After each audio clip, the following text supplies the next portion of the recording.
திருநெல்வேலியில பெரிய கலவரம். நைட்டோட நைட்டா மக்களை வீடு பூந்து அடிச்சிருக்காங்க. இந்த கலவரம் நடந்தது தமிழ்நாட்டில் இருக்கிற திருநெல்வேலியில இல்ல, ஸ்ரீலங்கால ஜாஃப்னால இருக்கிற திருநெல்வேலியில. அதுவும் இப்ப நடந்தது இல்ல, 1983 ஜூலை 23 அன்னைக்கு நைட் ஸ்டார்ட் ஆகி ஜூலை 30 வரைக்கும் இந்த கலவரம் நீடிச்சது. இந்த கலவரத்துல கிட்டத்தட்ட 5000 தமிழர்கள் படுகொலை செய்யப்பட்டாங்க. அதனாலதான் ஜூலை 24 இருந்து ஜூலை 30 வரைக்கும் உள்ள டேட்டை பிளாக் ஜூலைன்னு சொல்லுவாங்க. தூய தமிழ்ல கருப்பு யூலைன்னு சொல்லுவாங்க. 1948 ஸ்ரீலங்காவோட இண்டிபெண்டன்ஸ்க்கு அப்புறமாவே தமிழர்களுக்கு எதிரான சிங்கள இனவெறி அங்க தலவிரிச்சு ஆடிச்சு. குடியுரிமை, வாக்குரிமை, படிப்புரிமை, அடிப்படை அரசியல் உரிமை இப்படின்னு எந்த ஒரு ரைட்ஸுமே தமிழர்களுக்கு கிடைக்கவே கூடாதுன்னு சட்டம் மேல சட்டம் போட்டு கொடுமைப்படுத்திட்டு இருந்தாங்க ஸ்ரீலங்கன் இனவெறி பிடிச்ச கவர்மெண்ட். இப்படி தமிழர்களுக்கு எதிராக தொடர்ந்து ஸ்ரீலங்கன் கவர்மெண்டோட ஆக்ஷன்ஸ் இருந்ததுனால வேற வழியே இல்லாம வன்முறைக்கு தள்ளப்பட்டாங்க தமிழர்கள். 33 வருஷமா தமிழர்களுக்கு எதிராக அராஜகம் பண்ணிட்டு இருந்த சிங்களர்கள் இன்னும் ஒரு ஸ்டெப் மேல போய் எரிஞ்சிட்டு இருக்கிற தீயில எண்ணெயை ஊத்துற மாதிரி 1981 ஜாஃப்னா லைப்ரரியை கொளுத்தி விட்டாங்க. இதுல கிட்டத்தட்ட 97,000 தமிழ் புக்ஸ்,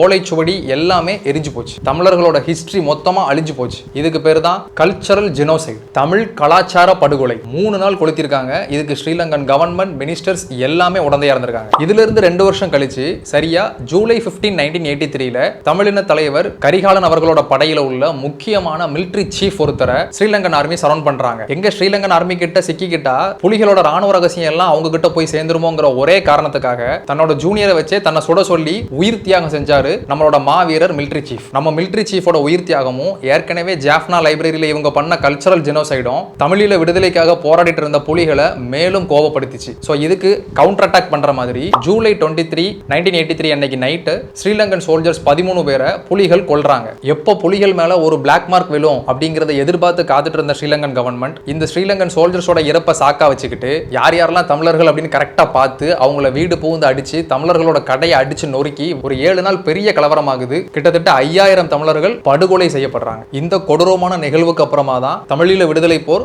ரொம்ப இன்டென்ஸ் ஆகுது. எப்படி மே 18 தமிழ் ஜெனோசைட் டேயை வருஷம் டைவர்ட் பண்றாங்களோ அதே மாதிரி பிளாக் ஜூலை அப்புறம் தமிழர்களுக்கு எதிராக நடத்தப்பட்ட ஒவ்வொரு பிளாக் இன்சிடென்ட்ஸையும் இந்த எச்ச மீடியாஸ் மறைப்பாங்க. இந்த வருஷம் பிளாக் ஜூலையை ஒரு பெரிய படத்தை ரிலீஸ் பண்ணி மறைச்சிருக்காங்க. அந்த தாய் நிலத்துல எப்படி நம்மளை அடக்கி உரிமையெல்லாம் பறிச்சு சிங்களர்கள் இவ்வளவு வருஷமா ஆள்றாங்களோ அதே மாதிரி தான் இந்த தாய் நிலத்துல தமிழ்நாட்டுல தெலுங்கு திராவிடர்கள் நம்மளை அடக்கி நம்ம உரிமையெல்லாம் பறிச்சு நம்மளை இவ்வளவு வருஷமா ஆண்டுகிட்டு இருக்காங்க. அங்க நமக்கு நடந்த மாதிரி இங்க நடக்க போற நாள் வெகு தூரத்துல இல்ல. ஏன்னா தெலுங்கு திராவிடர்களும் சிங்களர்களும் சொந்தக்காரங்க.